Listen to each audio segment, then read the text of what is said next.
हाल बा करे जा लोग। आज हम अनुपमा यादव के निहुरा के गोबर गोबर पीले वाला बानी। तो भाई लोग ये वीडियो सिर्फ मनोरंजन खातिर बा, ना दिल प ना गाड़ प ना लाड़ प ले के बा, देखे के बा और हंस के भूल जाए के बा। तो भाई लोग बिना कोनो लड़वा लहसुन के वीडियो स्टार्ट करल जाओ आ चलो अनुपमा यादव के पेलल जाओ एकर बहिन चुदो के। रात दिहला दर्द न सहाता।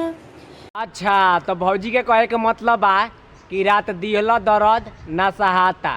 तो का भौजी कौन निहुरा के तोरा के गाड़ में पेल देला का घचर घचर?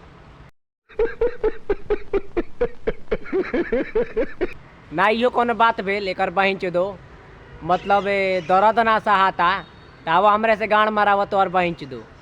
तोहर गाड़ के खाकड़ और खीरा और एकर बहिन चुद तोरा गाड़ के सब पीजा सब भगा देम तोहर बहिन चुद एके पिलाई में लाड़ से, ठीक बा?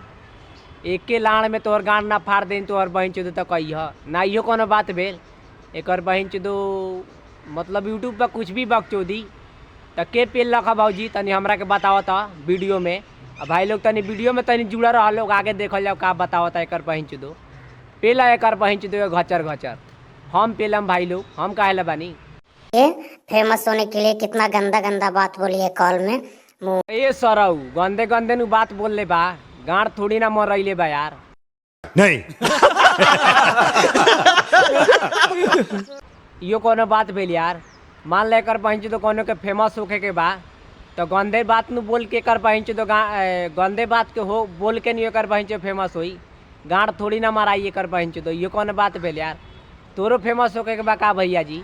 आवा निहुरा तोहर बहिन चुदो एके पेलाई में फेमस कर देम ना इहो कोनो बात भेल कर बहिन चुदो? फेमस होके के बात गंदा गंदा बात बोला, पेलवावला का जरूरी बा यार भाई लोग? पहले तो लाइव आके गंदा गंदा वाला गाना गाई, उसके बाद अरे सर भाई एकर बहिन चुदो कौन आयल वीडियो में बोले रे? ए भैया जी भाग जा तोहर बहिन चुदो, ना तो निहुरा के ऐसा पेलेम कि गाड़वा चरचरा के फाट जाई ना इहो कोनो बात भेल एकर बहिन चुदो। एगुड़ा एकर बहिन चुदो बकचोदी क के चल गल तो एकर बहिन चो लाड़ चाटे आ गेलन एकर बहिन चुदो। ए भैया जी एगो काम करबा, लाड़वा चटबा तोहर बहिन चुदो गबर गबर ना यार। एगुड़ा बकचोदी कर तो लगा तोरा लाड़ चाटे के जरूरी है तोहर बहिन चुदो आके बकचोदी कैला के। भाग तोहर बहिन चुदो जल्दी यहाँ से। फिर करवट कमरिया दुखाता। अच्छा तो भौजी के कहे के मतलब बा कि फेरी करवटिया कमरिया दुखाता। तो ए भौजी करवट फेरला से नु कमरिया दुखाला, गाड़ थोड़ी ना दुखाई तोहर बहिन चुदो। ये सब क्या देखना पड़ रहा है? अच्छा है मैं अंधा हूँ। ना इहो कोनो बात भेल एकर बहिन चुदो, मतलब करवट फेरली तो कमरे न दुखाई, गाड़ थोड़ी ना एकर बहिन चुदो दुखाई यार। यार एकर बहिन चुदो कुछ भी बकचोदी कर देवेला भौजी एकर बहिन चुदो, इहो कोनो बात भेल यार? पेलला से एकर बहिन चुदो कमर ना गाड़ दुखाला, ठीक बा? कर बहिन चो भाई लोग झूठ बोलता एकर बहिन चुदो, दुखाता एकर बहिन चुदो एकर गाड़ आ कहता एकर बहिन चुदो कमर दुखाता।